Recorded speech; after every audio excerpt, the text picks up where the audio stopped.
Morning, શુભ સવાર. તારીખ આજે 26 અને વાગ્યા છે 24 તારીખ છે અને વાગ્યા છે 6:36 અને અમે અત્યારે છીએ લે સિટીમાં.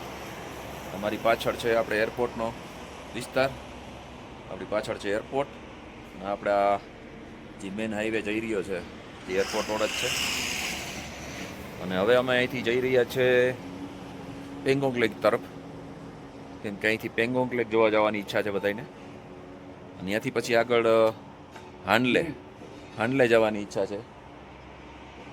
એટલે પછી હવે આ જેમ જેમ આગળ જતા જશું એમ તમને આગળના રૂટ અને પ્લાન બધું બતાવતા રહેશું. એને 108 રૂપિયા ભાવ છે પેટ્રોલનો. ચાલો અમે નીકળી ગયા છે બધાય. હમણાં પેટ્રોલ પુરાયું એટલે, અને 7:42નો સમય થયો છે. અને આ છે કંઈક બહારના નજારા આપણે લે સિટીને. આ લે સિટી જ છે જોકે અમે, પણ મેઇન સિટી થોડુંક પાછળ છે આપણી. અને આપણે જે કાલ રસ્તેથી આવ્યા હતા એ જ રસ્તેથી થોડું બધું જવું જોશે. ચાલો હવે આપણે આ ઉપસી ગામ હતું અને ઉપસીથી 2 ફાટા પડે છે. એક મનાલી તરફ ફાટો પડે છે અને હાનલે જવું હોય તો તમારે લેફ્ટ સાઈડમાં જવાનું, રાઈટ સાઈડમાં જાઓ તો મનાલી સાઈડ જાઓ છો. તો આવતા હોય કોઈને તો ખ્યાલ આવે તો લેહથી આવતા હોય તો. બાકી મનાલીથી આવતા હોય તો સીધું નહીં જવાનું અને રાઈટ સાઈડમાં ટર્ન માર લેવાનો ઉપસીથી.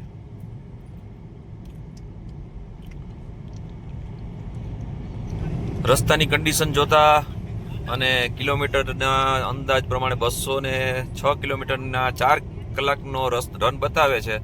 એનો મતલબ કે રસ્તો સારો અને બહુ સરસ હશે, કેમ કે નકર ગૂગલ મેપ એટલો રસ્તો ન બતાવે. આવી જ કન્ડિશન રહેવાની હશે. અને આના રસ્તામાં તમને જાતા એક માહે ગામ આવશે, માહે પહેલાં આવશે, પછી ન્યુમાં આવશે અને પછી લોમાં આવશે, પછી આપણું હાનલે આવશે. 4 તો વિલેજ મોટા આવશે.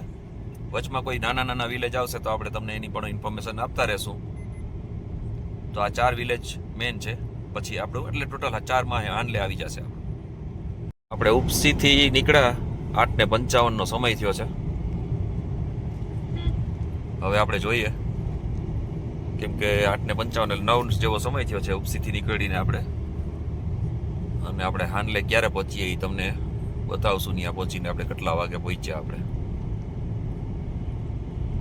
નદીના કિનારે જઈએ છે. નદી જોવો ખડખડ કેવી વહે છે.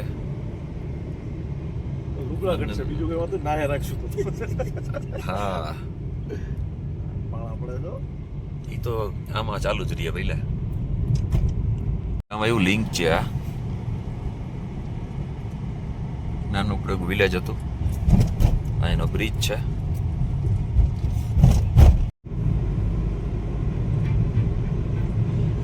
પાકા પહાડ છે અહીં તો. આ બાજુ તો પાકા પર્વત છે. જો આ પાછા ધૂળવાળા છે. આમીન સાઈડમાં છે એ બધા પાકા પર્વત છે. આ લેફ્ટ સાઈડમાં છે એ બધા કાચા પર્વત છે, ધૂળવાળા મિક્સ માટી સાથે વાળા. અને સામેના પર્વત છે એ બધા એકદમ પથરીલા છે. અને સાથે સાથે આપણી નદી ચાલી જ રહી છે. રોડને કાંઠે આપણે નદીના કાંઠે પેરેલલ ચાલી રહ્યા છે. રિવરની પેરેલલ સાઈડમાં આપણે રોડ બની ગયેલ છે. એટલે એના પર આપણે કન્ટિન્યુ ચાલી રહ્યા છે.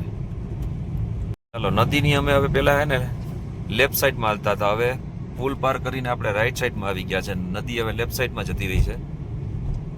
પણ જોવા જેવું કુદરતી એવું છે કે પેલા પહાડ આ બાજુ જ ઓલા હતા. હવે જો આ સાઈડમાં પહાડ પાકા આવી ગયા અને લેફ્ટ સાઈડના પહાડ, જમણી સાઈડના પહાડ હવે કાચા પહાડ પાછા આવી ગયા. જો આ કુદરતની કળા કેવી છે. સામે જો તમે જોઈ શકો છો એક ઝૂલતો પુલ છે નદીની પાર જવા માટે. સાઈડમાંથી તમને આપણે બતાવું. સામેના લોકો માટે જવા માટેનો રસ્તો જોવો, સાવ ઝૂલતો પુલ. હાલીને જ જઈ શકો તમે માત્ર. લદ્દાખમાં જેમ જેમ તમે અલગ અલગ દિશાઓમાં જાઓ તેમ તેમ પર્વતના કલર, પર્વતની ફોર્મેટ જે આખી અને એની એ બનાવટ ને એના કલર ને તે તમામ વસ્તુ ચેન્જ થયા રાખે. ચાલો વળી નદીની આપણે લેફ્ટ સાઈડમાં પાછો ટર્ન મરાવ્યો છે. નદીની નજારો જોઈ શકો છો તમે.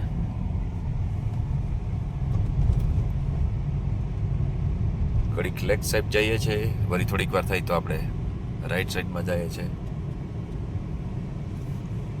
જેનું નામ છે હેમિયા વિલેજ છે આ. અહીંયા પણ રેસ્ટોરન્ટ ને હોમ સ્ટે ને અવેલેબલ છે. હોસ્ટેલ પણ મળી રહેશે અહીં તમને. હોટેલ અને હોમ સ્ટે, રેસ્ટોરન્ટ તે પણ સુવિધા ઉપલબ્ધ છે. સામે એક બોર્ડ આવી રહ્યું છે, એમાં લખ્યું છે ક્યારી 19 ચુંગથાંગ 48 માહે 73. ચાલો આપણે માહે જવાનું છે. હવે એ 73 રહ્યું છે, માહે તરફ જવાનું છે આપણે. હા, મોટાવાળા વિડીયોગ્રાફી કરે રહ્યા છે. ચાલો વરી એક પુલ આવ્યો ને વરી આપણે સાઈડ ચેન્જ કરી.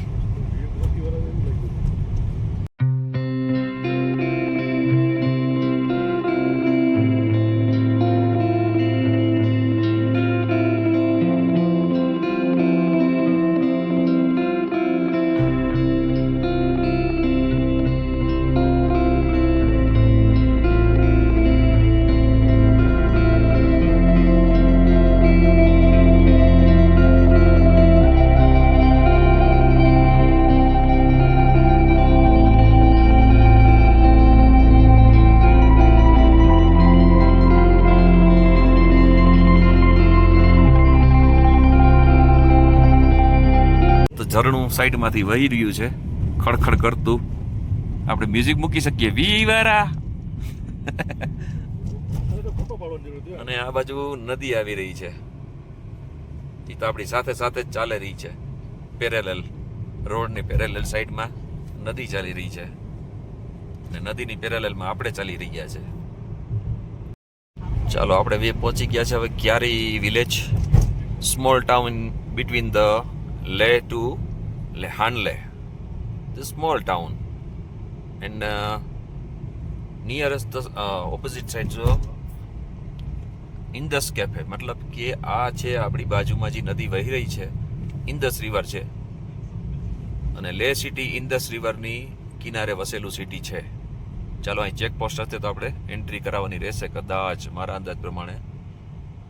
ના, પણ હજી તો કોઈ ચેકપોસ્ટ તો જેવું કંઈ દેખાડું નથી, ખાલી અહીં છે તો ખરા પણ કોઈ છે નહીં. આપણે ક્યારી વિલેજને આપણે પાર કરી લીધું છે અને ક્યારી વિલેજમાં હેલીપેડ પણ અવેલેબલ છે.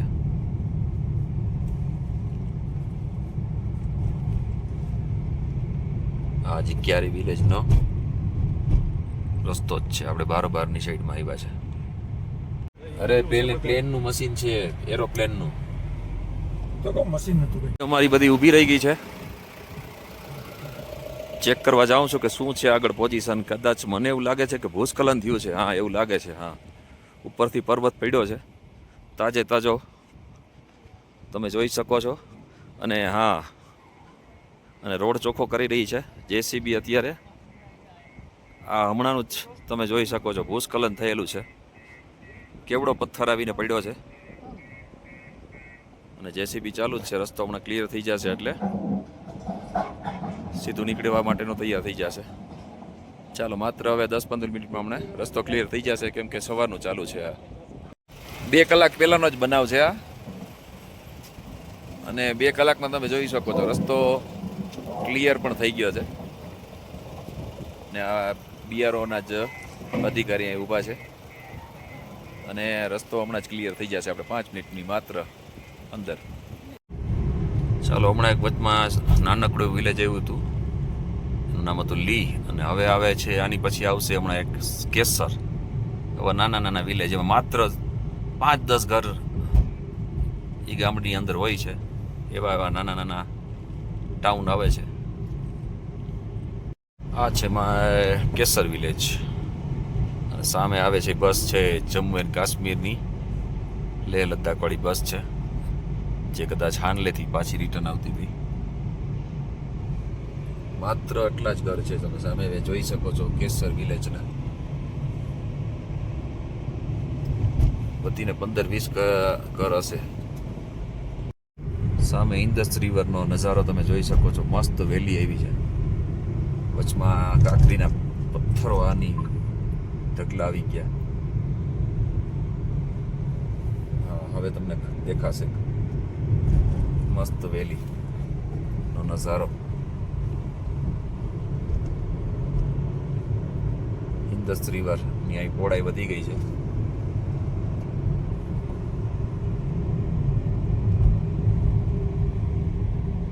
અહીંની નાની નાની ગાયો, અહીંની નાની નાની ગાયો હોય, એની હાઈટ જો હાવ નાની નાની.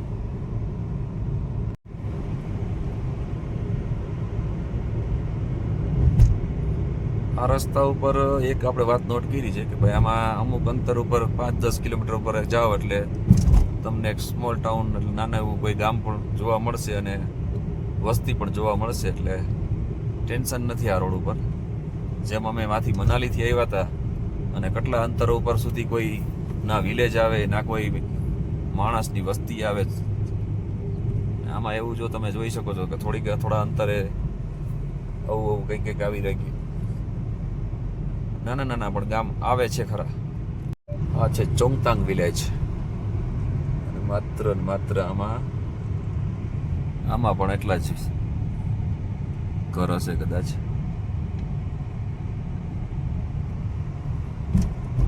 અહીંયા પણ તમને હોટલો અને હોમસ્ટે મળી રહેશે, રેસ્ટોરન્ટ પણ છે.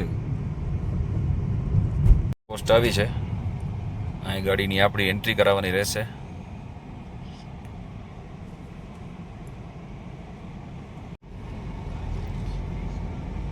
ચાલો, આજે આપણે ચેકપોસ્ટ હમણાં આપણી એન્ટ્રી કરી. આપણી જે ઇનર લાઇન પરમિટ હોય ચેક તો નથી કરી, પણ એને પૂછ્યું ખરા આપણે કે ભાઈ પરમિટ છે, એટલે કીધું હા છે, તો કે જવા દો. અને સામેની સાઈડમાં તમને એક રોડ દેખાતો હશે, એ સુંદો થઈને સરચું જાય છે અને સરચું અહીંથી 200 કિલોમીટરની આસપાસ થાય છે, એટલે મનાલી વાળો રસ્તો પાછો પકડાઈ જાય. ચાર બાઇકર ગેંગ આવે છે, 1 2 3 4 5 6 7 8 9 10 11 12 13 જેટલા બાઇકર એક ધારા લાઈનમાં નીકળ્યા. ઉપર કેમેરા ફિટ કરીને ભાગે.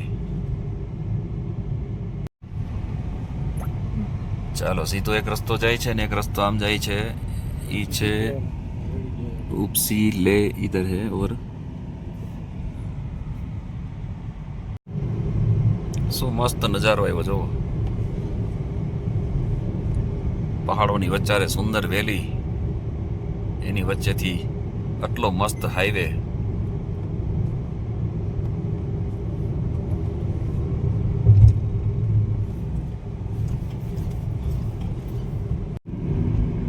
પહાડોના કલર, એની ફોર્મેશન બધું વિચિત્ર અને અલગ અલગ પ્રકારના કલરો. જેમ પહાડ આગળ જાય એમ કલર બદલે. વચમાં વળી ગ્રીન, કોક યલો, અલગ અલગ કલરના પહાડ આપણે જોવા મળી રહ્યા છે અહીંયા. જાંબલી રંગના, કાળા તો બહુ ઓછા છે, જે હાઈટ ઉપર છે એ જ કાળા છે, બાકી તો અલગ અલગ કલરના ડિફરન્સ કલર તમને અહીં જોવા મળશે. સામે તમે જે વિલેજ જોઈ રહ્યા છો તે છે હવે ન્યોમા વિલેજ. માત્ર આપણે 2 કિલોમીટર દૂર છીએ ન્યોમાથી. એના પછી આવશે લોમા આવશે અને એ પછી આવશે હાનલે. ચાલો, નોમા વિલેજમાં આપણે ઊભા છીએ અત્યારે, અને અહીંયા રેસ્ટોરન્ટ ને ઘણી બધી સુવિધાઓ છે, હોમસ્ટે પણ છે અહીંયા. ચાલો, આપણે છે ને નાસ્તા પાણી માટે ઊભા છીએ, બધું થોડું કટક બટક કરી લઈએ.